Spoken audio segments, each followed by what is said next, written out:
लोहगडावर 18 तारखेला एक जे लग्न करणार आहे असं एक कपल जे आहे, एकमेकांची फियांसे आपण ज्याला म्हणतो, हे लोहगड फिरायला गेले.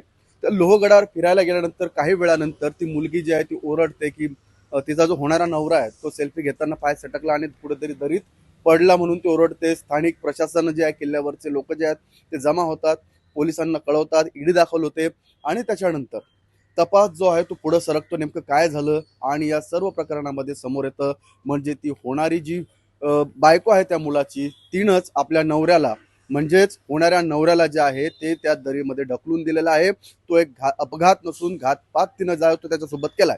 याच्या मागचं कारण जे आहे ते पोलीस तपासात पुढे आलं ते म्हणजे की संबंधित सिया गोयल जे त्या आरोपीचं नाव आहे, त्या मुलीचं तिचा एक बॉयफ्रेंड होता. त्या बॉयफ्रेंडसाठी आणि तिला या केतन अग्रवाल ज्याच्यासोबत तिचा साखरपुडा झाला होता त्याच्याशी लग्न करायचं नव्हतं. आपल्या बॉयफ्रेंडसाठी कुठंतरी म्हणून तिनं आपल्या होणाऱ्या नवऱ्याला जे आहे त्या दरीतून खाली ढकलून दिलं. घटनाक्रम जसा पोलिसांनी पाहिला की हे नेमकं कसं संशयास्पद कसं वाटलं, तर सुरुवातीला ज्या वेळेस हा सर्व प्रकार घडला त्याच्यानंतर जे याचे केतन अग्रवालचे वडील आहेत, त्या केतन अग्रवालच्या वडिलांनी कुठेतरी एक संशय निर्माण झाला त्यांच्या मनात. त्यांनी कुठेतरी या गोष्टीवर पोलिसांकडे एक संशय व्यक्त केला.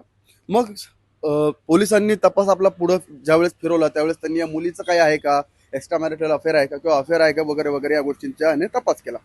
मग नंतर त्यांना इथं कळलं की चेतन चौधरी नावाची एक व्यक्ती आहे जी मार्केट यार्ड परिसरातच राहते. चेतन त्याच्याच बरोबर सिया हे एकमेकांचे पूर्वीपासूनचे मित्र आहेत, त्यांच्यात प्रेमसंबंधही होते आणि कुठेतरी या सियाला या केतनशी लग्न करायचं नव्हतं म्हणून चेतन जो तिचा प्रियकर आहे याच्या मदतीनं तिनं त्या केतनला संपवलं. कसं संपवलं तर हिनं पहिले लोहगडावर नेलं. आता लोहगडावर पहिल्यांदा 18 तारखेला पहिल्यांदा नेलं का तर नाही, याची पूर्ण स्टोरी जी आहे ती वेगळी आहे. काही दिवसाआधी 14 तारखेला सुद्धा हे दोघं जण जे आहे केतन आणि सिया हे लोहगडावर गेले होते. त्याच्यानंतर बालीला यांना प्री मॅरेज फोटोशूट जे म्हणतो आपण त्याच्यासाठी बाली इथं जाऊन त्यांना फोटोशूट करायचं होतं. मात्र या सियानं ते फोटोशूट होऊ नये म्हणून काय केलं तर या केतन अग्रवालचा जो पासपोर्ट आहे तोच मिसप्लेस केला. म्हणजे काय, तो कुठंतरी टाकून दिला जेणेकरून त्यांना बालीला जायचं काम पडू नये. त्याच्यानंतर काय केलं की 18 तारखेला हे तर तिथं गेले. 19 तारखेला या सियाचा बर्थडे होता, वाढदिवस होता. तर या वाढदिवसाचं प्लॅनिंग जे आहे ते केतननं दोन्ही फॅमिली मिळून आपण सोबत असं करावं या पद्धतीनं केलं. मात्र या सियाचा तिच्या त्या होणाऱ्या बर्थडेला सुद्धा नवऱ्यासोबतच्या विरोध होता. मग याच्यासाठी तिने काय केलं की यानं पहिले बालीचा जो दौरा होता त्यांचा फोटोशूटचा तो तिनं पासपोर्ट लपवल्यामुळे कॅन्सल झाला. 14 जूनला तिनं त्याला लोहगडावर घेऊन गेलं होतं. मात्र त्या दिवशी काही कारणास्तव त्यांचा प्लॅन जो आहे तो फेल झाला आणि तारीख येते आता 18 जूनची. 18ला दुपारी जवळपास 1-1:30 वाजताच्या सुमाराची घटना आहे.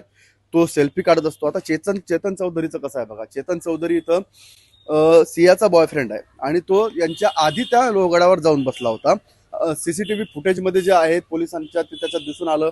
एक हुडी घातलेली आहे त्यानं आणि विशेष म्हणजे त्यानं आपला मोबाईल सुद्धा पोलिसांना कुठेतरी आपण पकडले जाऊ नये म्हणून घरी ठेवला आणि मग तो तिथं त्या ठिकाणी पोहोचला.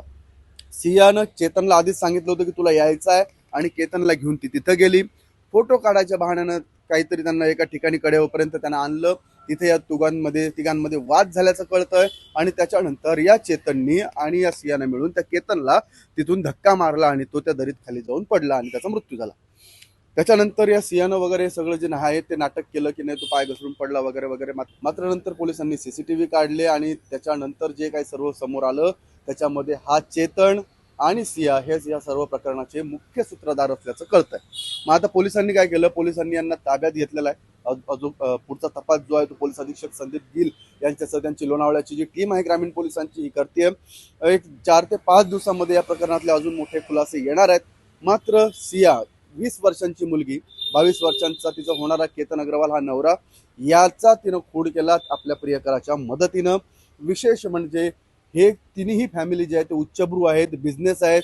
कोणाचा ड्रायफ्रूटचा आहे, कोणाचा मसाल्याचा आहे, तर कोणाचा बेकरीचा व्यवसाय आहे.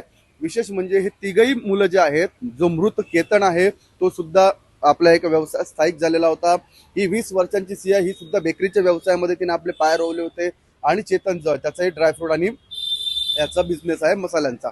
तर एवढे सगळे उच्चभ्रू घरातले लोक फक्त या प्रेमाच्या ट्रँगलमुळे हे कुठंतरी हे पाऊल जे त्यांनी उचललं. आता मात्र पोलीस पुढचा तपास करतायत. याबद्दलचे अपडेट आम्ही तुम्हाला नक्की देऊ.